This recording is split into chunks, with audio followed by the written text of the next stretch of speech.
Hello friends and welcome back.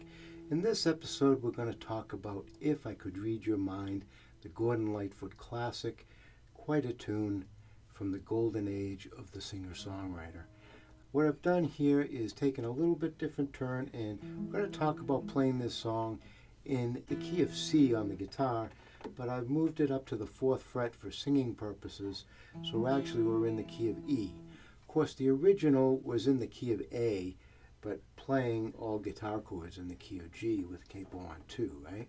That's a good way to play it. There's a lot of YouTube videos that'll show you how to play it in the key of G, but I found that playing it in the key of C gives me a much easier access to some of those lead riffs that were included into the original recording. Before we begin, friends, please don't forget to subscribe to the channel, and of course, keep sending those great musical comments. I look forward to hearing from you. So let's get back to the song. We'll start this song with a C chord. We're going to do a simple strum on the inside strings. So 1, 2, and 3, and 4, and 1, 2, and 3, and 4, and that's how we'll basically play most of the tune. So we're going to go C, da, da, and then we're going to put the 9 in. Then we're going to go to a B flat 6, okay? So we're going to play the B flat with one finger, and then like we're playing an A7 but up a fret, and it's going to stay open like that. So we're going to get the B flat, we're going to get the 5th, the F, and then the open string will be the 6th, and then the 3rd on the bottom.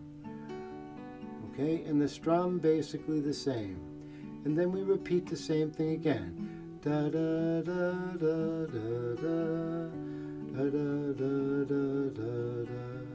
Then the 3rd line is going to go to the C, and then a C7, okay, basic C7. Now we're going to go to an F6, okay? F6, the first finger is going to come up on the bottom string for the F, okay? And then we're going to play the 3rd finger here on the A, and the 2nd finger on the C. Okay? Now the strum is basically the same, but because now we're playing an F on the 6, we no longer play the 5th string, but we play the 6th string. So we're playing 6 and 4, okay? But the fingers are basically doing the same back and forth. Okay, so we're playing F, and then the G. Okay, again playing the 6th string instead of the 5th. And then A minor. Now we're back to playing the 5th string again. And these are just basic G and A minor chords. And then we come back to the F6, and then the C ends it up. And you notice what I'm doing here is I'm going back and forth on the C, just out of habit really, giving me a little more bass. 5, 6, 5, 6. You can do that if you want, or you can keep it on the C, whatever you feel more comfortable with. So here's what we've got. If you could read my mind, love, what a tale my thoughts would tell. Just like an old-time movie, but it goes from a wishing well.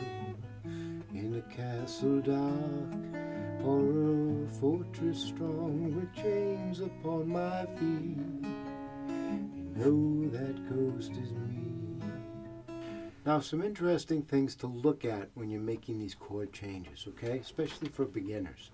We're starting with the C, then we're going to the C9, right? Now we're going to use that pinky and keep it there to help us to make that B flat 6. Okay, so here's a nice guide. C, C9, use the pinky to guide you to the B flat 6. Then again, of course, we repeat, and then use that pinky to bring you to the B flat 6. Now when we do the C7, right? Now, of course, the F6 is going to be kind of a big move for the C, right? There's nothing really to keep the same. So when I have something like that where there's nothing the same, usually what I'll do is I'll see what fingers are staying in relatively the same position. So here we've got the C, and you notice that when you come down to the F6, that, again, the second and third finger, which are 2 frets away and one on top of the other, will basically keep the same form as I bring them down here, okay? So that's your guide. Your guide is those 2 and 3, which will basically just take a diagonal movement down, but their distance away from each other will stay the same. So that might help. So we're playing the C7, then we're coming down to the G7, F6, okay? And then we're going to go up to the G. We can use this first finger as the pivot back to the G, and then we come down to the A minor, which is pretty standard movement, right? Now when we go from the A minor to the F6, notice that the 3 will stay the same, right? So we're going from the A minor to the F6, and that stays the same. And then we're back to the C. Okay, so that might help you get from chord to chord. Now, when we get to the next line, this is the famous descending half-step pattern. So we're going to go from the AF6, okay, down to the A minor 7 with an E bass. We've got to keep that E bass because ba, ba, the descending pattern, right? So, and I will never be set free. Now we've got a choice here in the D minor 7. You can go to the simple D minor 7 with the D bass in the 4th string, okay? Or you can do something over here which is pretty cool. So here we go, F6, A minor 7 with the E bass, and now we're gonna take that 3rd finger which is open and just slide it up to the 5th fret and make a bar like that, which gives us a very nice D minor 7 sound. Okay, and looking at the fingers, we're playing the 6 and the 4 still. Okay. Do, do, do, do, do. And then we can go to the G and then the C. So you could play it either way. I'll show both and you can listen. I will never be set free as long as I'm a ghost that you can't see. So that's definitely a possibility, right? The simple D minor. Or you could do this, right? And I will never be set free as long as I'm a ghost that you can't see. So either way works well. And basically, that's the whole song. That's all that you need to know. All the rest of it is more verse, more bridge, more verse, more bridge. Now, the only other interesting pieces are a nice little introduction for the song. It's basically all working off a C chord. Da, da, da, da, da. And so you're getting most of those lead lines in there.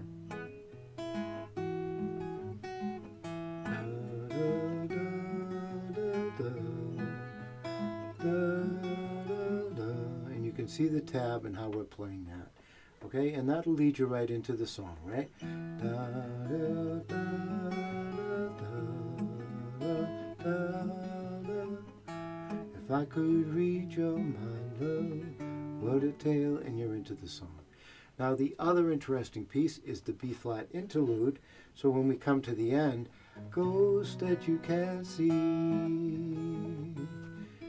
Okay, and now the B flat interlude will go something like this.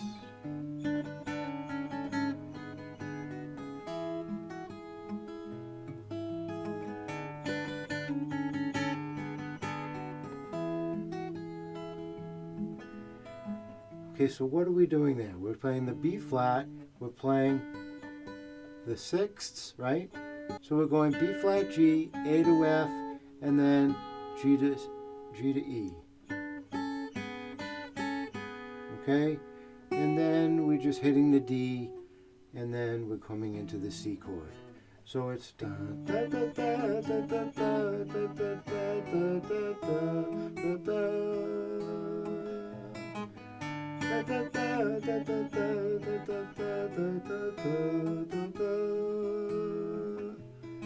Okay, and that's that little interlude there.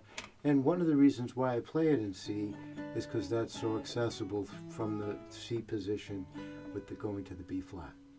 So once you put this all together, it should sound something like this.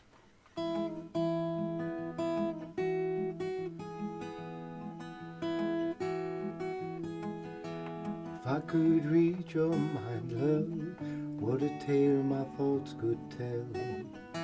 Just like an old-time movie about a ghost from a wishing well.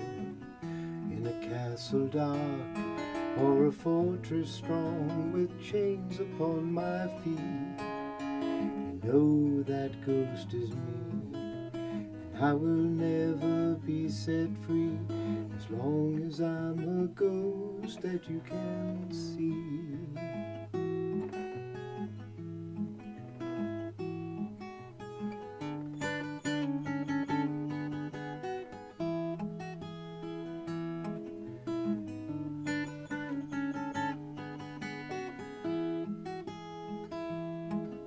And then we're back into the next verse. So that's basically the tune. So my friends, I hope that helps you out. Just a kind of a different twist on that great tune. And hopefully that helps you out. Hopefully you find some interest there. Any comments, suggestions are definitely welcome on the music front. And I hope to see you next time. Until then, keep up that guitar playing. And I'll see you next time.